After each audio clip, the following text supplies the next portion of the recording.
Hello friends, आपका हमारे channel basic knowledge सर्जी में हार्दिक स्वागत है। साथियों, आज की इस वीडियो में हम आपको 29,000 शिक्षक भर्ती के आयकर की गणना के बारे में बताएंगे और इसके दो स्लैब हैं, ओल्ड और न्यू टैक्स स्लैब। हम दोनों स्लैब से आपका आयकर की गणना करेंगे और जिसमें आपको लाभ होगा आप उसके अनुसार टैक्स भरना है। तो चलिए शुरू करते हैं। देखिए, मार्च 2023 में बेसिक पे 55,200, डीए 20,976, एचआरए 1,840। देखिए, जो एचआरए है 1,840 ये ग्रामीण क्षेत्र के अनुसार है, और अगर शहरी क्षेत्र का कोई अध्यापक या अध्यापिका है तो वो अपने अनुसार यहाँ एचआरए देख सकते हैं। उसके बाद ग्रोस सैलरी जो है 78,016 रुपये, एनपीएस जो कटौती है 7,618 और जीआईएस 87 रुपीज़, और एडवांस टैक्स यानी कि जो हर महीने टैक्स करता है वो 5,000 रुपये। तो टोटल 12,705 रुपये। इस तरह से नेट पेमेंट 65,311 रुपये ये नेट पेमेंट है।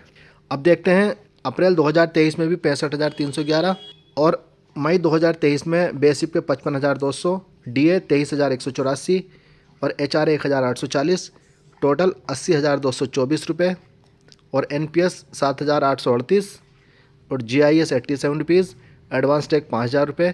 तो टोटल कटौती हुई 12,925 रुपये। इस तरह से नेट पेमेंट 67,299 रुपये। इसी तरह से जून 2023 का नेट पेमेंट है 67,299 रुपये। फिर जुलाई की बात करते हैं। जुलाई 2023 में इंक्रीमेंट लगा तो बेसिक पे 56,900 रुपये, डीए 23,898 रुपये और एचआरए 1,840 रुपये और ग्रोस सैलरी 82,638 रुपये, एनपीएस 8,080 रुपये, जीआईएस 87 रुपीज़, एडवांस टैक्स 5,000 रुपये। इस तरह से कुल कटौती 13,167 रुपये। नेट पेमेंट 69,471 रुपये। अगस्त सितंबर अक्टूबर की भी यही नेट पेमेंट है। देखिए, अब बात करते हैं नवंबर 2023। बेसिक पे 56,900, डीए 26,174 और एचआरए 1,840 रुपये, ग्रोस सैलरी 84,914 रुपये, एनपीएस कटौती 8,307 रुपये, जीआईएस 87 रुपीज़, एडवांस टैक्स 5,000 रुपये, टोटल डिडक्शन 13,394 रुपये और नेट पेमेंट 71,520 रुपये। ये दिसंबर में भी 71,520। अब जनवरी की गणना करते हैं। जनवरी में बेसिक पे 56,900, डीए 26,174, एचआरए 1,840 और ग्रोस सैलरी 84,914 रुपये और एनपीएस कटौती 8,307 रुपये, जीआईएस 87 रुपीज़, एडवांस टैक्स 0 और टोटल डिडक्शन 8,394। नेट पेमेंट जो है 76,520 रुपये। इसी तरह से फरवरी 2024 में भी 76,520 रुपये। देखिए, जनवरी फरवरी में एडवांस टैक्स नहीं करता और दिसंबर तक एडवांस टैक्स की गणना के अनुसार उसको माइनस किया जाता है। अब आइए, इसकी जो है ग्रोस सैलरी का जो ग्रांड टोटल है ये 10,11,532। इस ग्रोस सैलरी पे जो है आय कर की गणना की जाती है, टैक्स की गणना की जाती है, प्राप्त पे नहीं की जाती, बल्कि जितना जो है आपका कैलकुलेशन से आपकी सैलरी बैठ रही है उसी पे जो है टैक्स लगता है। तो आइए हम इसकी गणना के बारे में आपको बताते हैं। सबसे पहले हम आपको जो है इसके देखिए दो स्लैब हैं, हम आपको बता दें। देखिए, old tax slab, new tax slab. Old tax slab में क्या है, 0 से 2.5 लाख तक कोई टैक्स नहीं, यानी कि ज़ीरो। अगर आपकी आय सालाना 2.5 लाख तक है तो उस पर आपको कोई टैक्स नहीं देना है। 2.5 लाख से 5 लाख तक जो है 5% और 5 से 10 लाख तक जो है 20%।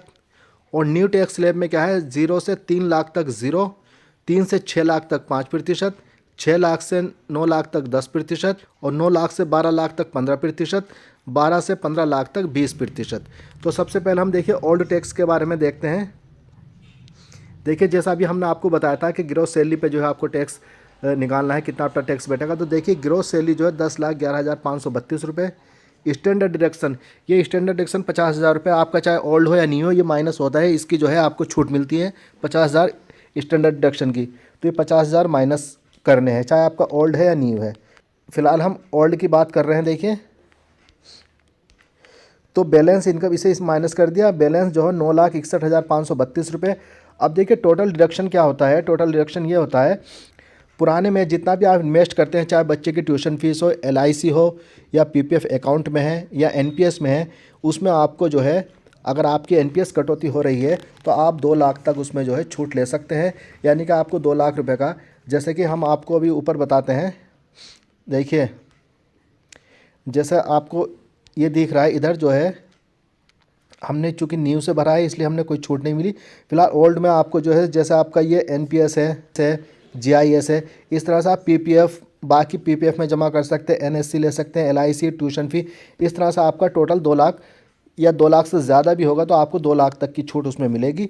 तो फिलहाल जो है हमने इसका मोटा मोटा 2 लाख मान लिया क्योंकि मैक्सिमम छूट जो है 2 लाख रुपए है पुराने ओल्ड टैक्स स्लैब के अनुसार। तो हम पुराने के हिसाब से गणना करते हैं, तो जब इसको इससे माइनस किया तो बचा 7,61,532 रुपये। अब हमने इसके जो है इसको पुराने के हिसाब से इसको जो है अलग अलग कर दिया। इसको देखिए 2.5 लाख तक 0, 2.5 से 5 लाख तक 5%, 2.5 से 5 लाख का मतलब 2.5 लाख रुपये, तो 2.5 लाख का 5%, फिर 5 लाख से 10 लाख तक, 5 लाख से 10 लाख तक जो 20% है, तो 5 लाख से ऊपर हमारा अमाउंट देखना है। इसमें हमें हमारा कितना बच रहा है 2,61,532 रुपये, तो वो हमने यहाँ लिख दिया। अब 2,61,532 का जब हम 20% निकालेंगे तो ये आएगा 52,306 रुपये, इधर 12,500 और इधर 0। जब इसको जोड़ेंगे तो 64,806 रुपये ही हमारा टैक्स का आएगा, यानी कि इतना हमें जमा करना है। अब चूँकि एजुकेशन चार्ज ये भी लगता है, तो वो जो है जितना आपका टैक्स बैठता है उस पर 4% लगता है। जब 64,806 का 4% निकालेंगे तो ये आएगा 2592, यानी कि 2,592। इस तरह से टैक्स हुआ 67,398 रुपये।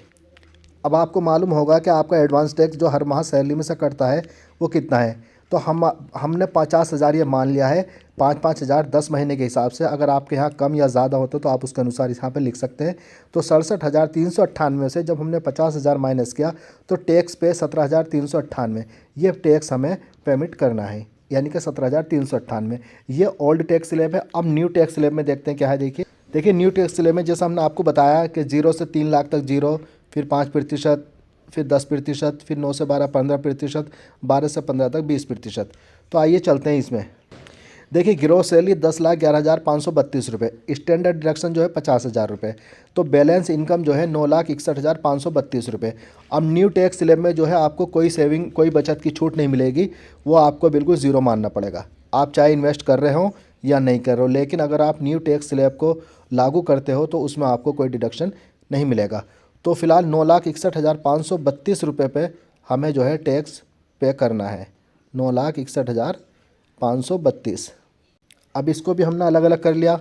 देखिए 3 लाख तक 0, और 3 से 6 लाख का मतलब है 3 लाख रुपए, फिर 6 से 9 लाख का मतलब है फिर 3 लाख रुपए, फिर 9 से 12 लाख, यानी कि हमारे जो बैठेंगे 61,532 रुपये हैं 9 लाख के बाद। 9,61,532 है, 3 लाख 3 लाख 3 लाख, 9 लाख के हो गए। अब कितने बचे ऊपर के 61,532। तो 61,532 का मतलब है 61,532 का जब हम 20% निकालेंगे तो 9230 आएगा। जब हमने इन सबको जोड़ा तो टोटल आया 54,230 रुपये। अब एजुकेशन चार्ज ये भी 4% जोड़ना, जब इसका हम 4% निकालेंगे 54,230 का तो ये 2,169 आएगा। इस तरह से टोटल करने के बाद 56,399 रुपये। एडवांस टैक्स कितना जमा हमारा 50,000 रुपये। तो टैक्स जो पे करना हमें 6,399 रुपये का जो है टैक्स हमें पे करना है। कितना करना है 6,399 रुपये का।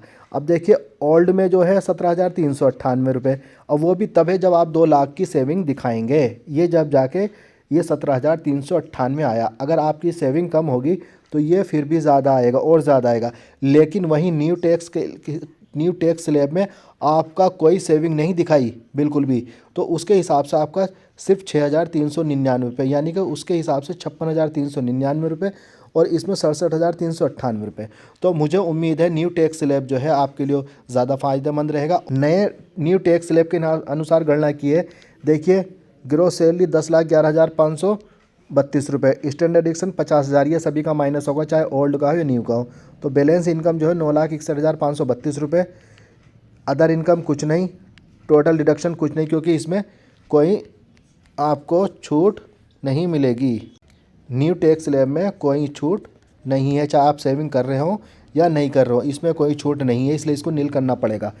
अब बचा 9,61,532। अब जब हमने इसकी कैलकुलेशन करके आपको दिखाई नीचे, ये हमने दिखाई, देखिए ये 54,230 रुपये, इसको हमने यहाँ पर लिख दिया। अब इस पे जो है बैलेंस जो बचा 54,230 का बचा। अब सर्च एजुकेशन चार्ज 4% 2169, टैक्स जो है 56,399 रुपये। देखिए एडवांस टैक्स जो हमें 50,000 रुपये जमा है और टैक्स पे जो हमें करना है 6,399 रुपये। तो साथियों जितने भी 29,000 शिक्षक भर्ती के या इस तरह का जिनका ग्रोस सैलरी 10 लाख के आसपास है, वो नए सिलेबस को लागू करें और अपनी कैलकुलेशन खुद करके देखें। और अगर कुछ समझ में ना आए तो आप हमारे कमेंट बॉक्स में अपना क्वेश्चन सेंड कर सकते हैं, हम आपकी पूरी मदद करेंगे। Thank you so much.